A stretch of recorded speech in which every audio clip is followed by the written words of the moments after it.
Hello बच्चों, चलिए प्रश्न को पढ़ते हैं। कौन सा एक सही है?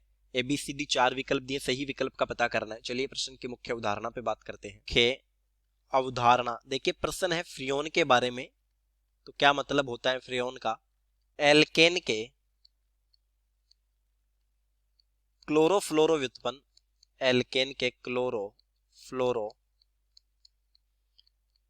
व्युत्पन्न फ्रियोन कहलाते हैं।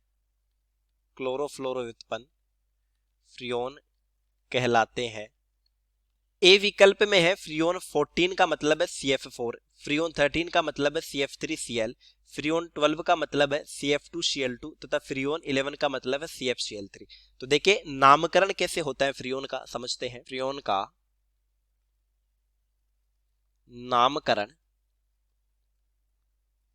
नामकरण ये लिखा जाता है फ्रियोन CBA। देखिए यहां CBA का अर्थ क्या है? C का मतलब होता है कार्बन की संख्या -1, बी का मतलब है हाइड्रोजन की संख्या +1, और ए का मतलब होता है फ्लोरीन की संख्या।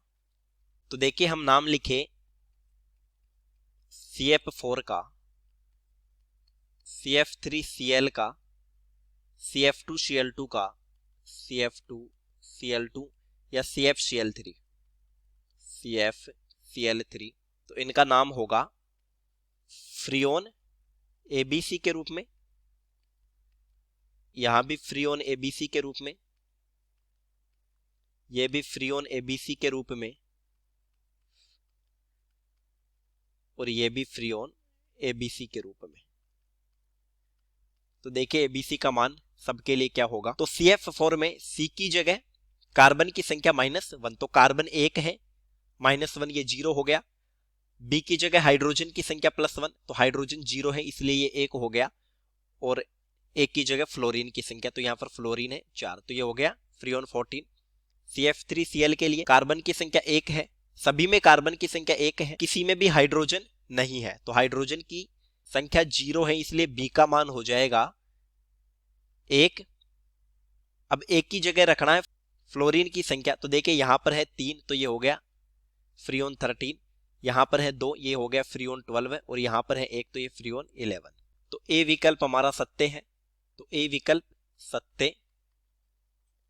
बी में फ्रियोन क्लोरोफ्लोरोकार्बन है, ये सत्य है, मुख्य उदाहरण में देखा, सत्य। सी में फ्रियोन को प्रशीतक के रूप में प्रयुक्त किया जाता है, तो यह भी सत्य कथन है, प्रशीतलक के रूप में इसका प्रयोग होता है। और फ्रियोन जो 12 है CF2Cl2, इसका सर्वाधिक उपयोग होता है प्रशीतलक के रूप में, सर्वाधिक उपयोग प्रशीतलक के रूप में,